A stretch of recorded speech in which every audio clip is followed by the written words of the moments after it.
What happens when one of the world's biggest music stars, who built her career on unfiltered honesty and bold personality, ends up in the middle of a multi-million-dollar courtroom fight?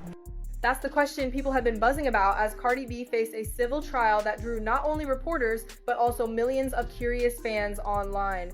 The story isn't just about legal claims and technical arguments, it's about a clash of narratives, public spectacle, and the way the internet turned each court appearance into viral content. What made this trial different from so many others was the blend of serious accusations and bizarre, meme-worthy moments that left viewers wondering whether they were watching justice unfold or an unintentional comedy show. The roots of this whole ordeal stretch back to 2018, when Cardi was just a few months into her first pregnancy. According to the lawsuit, a security guard named Emani Ellis alleged that Cardi confronted her in a hallway, hurled insults, spat on her, scratched her, and attacked her without provocation. Ellis claimed that what began as excitement at recognizing the rapper quickly turned into a nightmare. For this, she demanded a staggering $24 million in damages, framing the confrontation as not just a personal altercation, but a traumatic assault. Cardi, on the other hand, flatly denied any physical violence. She admitted to shouting and demanding personal space, but insisted the whole story had been blown out of proportion. To her, Ellis wasn't an innocent bystander. She was invading Cardi's privacy at a deeply vulnerable moment by allegedly trying to record her on a phone that set the stage for a legal battle that would resurface years later, pulling both women into the spotlight. In Cardi's version of events, the hallway encounter was charged with tension but never crossed into physical harm. She described stepping off an elevator, already uneasy, only to realize Ellis was following her, allegedly announcing her presence to someone on the phone. At the time, Cardi was determined to keep her pregnancy quiet. The idea of strangers snapping photos or spreading rumors about her condition, especially in a doctor's office, was something she couldn't accept. The confrontation quickly escalated into loud words, Cardi admitted, but she argued it was Ellis who pushed boundaries, cornering her instead of respecting distance. The fear wasn't just about reputation, it was about protecting the life she was carrying. For Cardi, the moment was raw, stressful, and emotional, but not violent in the way Ellis described. Ellis, however, painted a very different picture. In her telling, Cardi's anger erupted into personal insults and threats, punctuated by physical contact that left her with lasting scars. To support this, Ellis later presented testimony from a plastic surgeon who said she was treated in 2022 for a sensitive mark on her cheek that appeared consistent with nail scratches. The problem was, other witnesses complicated her story. A receptionist at the medical office testified that she saw Ellis pressing Cardi, not the other way around, and even ended up injured herself after trying to intervene. That receptionist's testimony was backed by a doctor who said Ellis was the aggressor in that moment. To them, Cardi wasn't throwing punches or claws, she was fending off someone who had crossed the line. With two conflicting versions presented under oath, the courtroom became a theater of contradiction. What made this trial explode online wasn't just the legal back and forth, it was Cardi herself. Every time she took the stand, clips surfaced that had nothing to do with the heart of the case, yet went viral almost instantly. One exchange involved lawyers asking her about switching hair colors, as though her wigs might hold the key to understanding the confrontation. Another bizarre moment had her explaining the length and shape of her fingernails in front of the jury. Instead of looking rattled, Cardi delivered her answers with her trademark bluntness and humor, leaving both the courtroom and the internet laughing. She even declared that during pregnancy she felt very disabled, a phrase that spread like wildfire across social media because of the way she said it. These moments turned what could have been a dry technical trial into a daily trending event. Okay. Yesterday you had black hair, short hair, today it's blonde and long. Which one is your real hair? Or are they both real? They're wigs. Okay, sorry, I didn't know that. It's a good week today then. Do you have any affiliation at this time with a gang? Objection, Your Honor. Motion limiting that violates motion limiting the order. Your fingernails, can you show them to us for all of us to see? How long are those fingernails?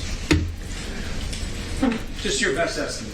If you were to give your estimate, is that half an inch, 1 inch, 2 inches? I think it has to be less than an inch. Can you show them to us again? All right. Are they pointy?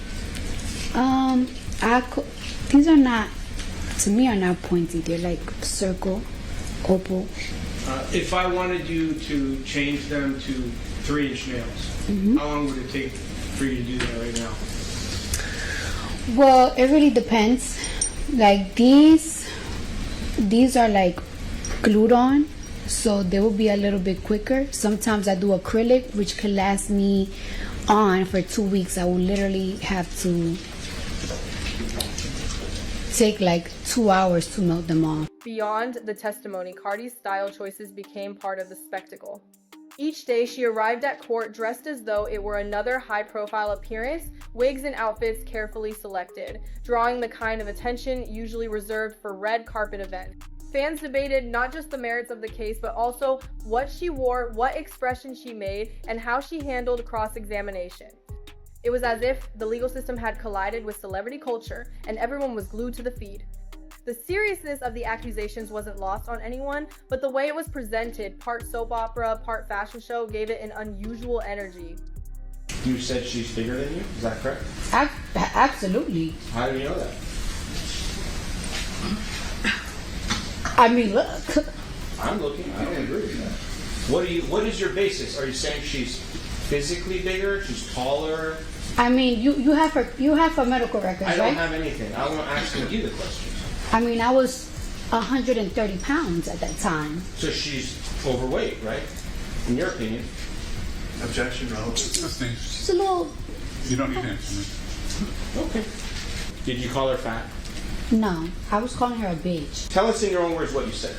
I said, get the f*** on my face. Why are you in my face? Why are you recording me? Ain't you supposed to be security? Tell it to her Why- now. Go ahead. Huh? Say it again. Say it. Objection, Your Honor. You want me to say it to I her want face? you to tell it to her face what you said on that day so she can hear it for The herself objection again. is sustained. And, Your Honor, do we have civility in the Yeah. courthouse?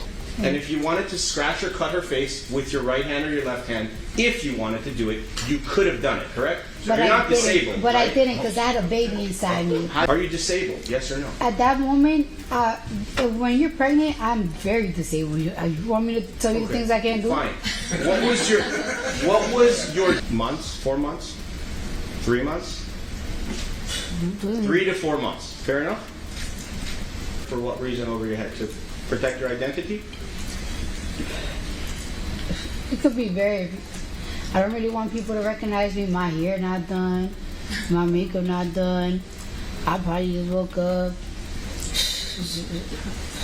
A lot of reasons. Very concerned. And why were you concerned? Because I'm pregnant and this girl's about to beat my ass. Hello? Hello. Hello. I'm here.